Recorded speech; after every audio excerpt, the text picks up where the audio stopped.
మీ business ఏదైనా మీ ఊర్లో promotion చేయాలంటే అది సుమన్ టీవీతోనే సాధ్యం. ఇప్పుడే సంప్రదించండి. ప్రజల మీద చేస్తున్న అరాచకాల్ని ఎంతవరకు దిగజారాయంటే నీ భూమి నీది కాదు గవర్నమెంట్ది, నీ భూమి మీద నేను ఏమైనా చేసుకోవచ్చు అనే విధంగా జగన్మోహన్ రెడ్డి గారి చట్టాలు అమలుపరచాలని చూస్తా ఉన్నారు. అది చాలా దారుణమైన విషయం.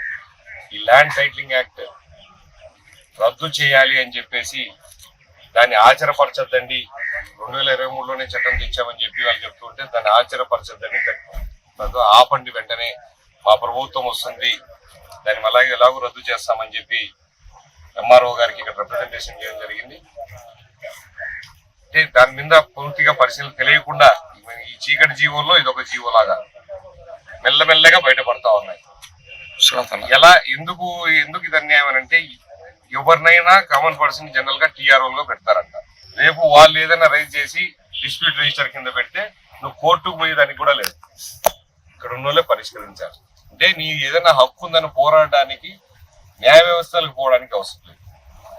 రిజిస్ట్రార్లు ప్రాపర్ గా చేయట్లేదో లేదో చూసేదానికి ఎటువంటి హక్కులు మొత్తం గవర్నమెంట్ కే తీసుకోవడం జరుగుతుంది, అన్యాయం అవుతుంది. కాబట్టి ఈ డెమోక్రసీలో ప్రతి ఒక్కరికి హక్కు అనేది ఉంది. ఆ హక్కు మీద పోరాటం చేయాల్సిన అవసరం కూడా ఉంది. ఆ పోరాటాలు చేయకుండా చేయడం చాలా దారుణం. ఈ ల్యాండ్ టైటిలింగ్ యాక్ట్ ని వెంటనే రద్దు చేయాలా.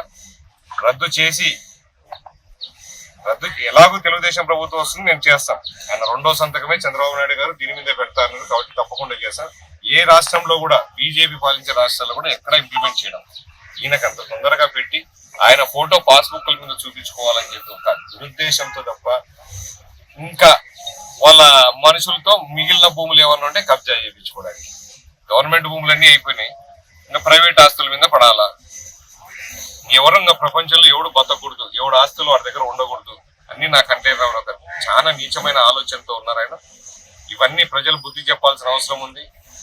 మీ ఆస్తులు మీ దగ్గర ఉండాలి, మీ ఆస్తుల పైన హక్కు మీకే ఉండాలి అని చెప్పేస్తే రేపు తెలుగుదేశంకి సైకిల్ గుర్తు మీద ఓటేసి తెలుగుదేశాన్ని గెలిపించాలా. 13వ తేదీ ఎలక్షన్ ఉంది. అన్యాయాల్ని ఎదిరించడంలో తప్పుడు పనులు చేస్తుంటే దాన్ని మళ్ళా మన ప్రభుత్వం వస్తే రద్దు చేయడానికి వెనకాడని చంద్రబాబు నాయుడు చెప్పారు. కాబట్టి ప్రతి ఒక్కరూ ఇది గమనించి అందరూ తెలుగుదేశం కోటేయాలని చెప్పి కోరుకుంటాం.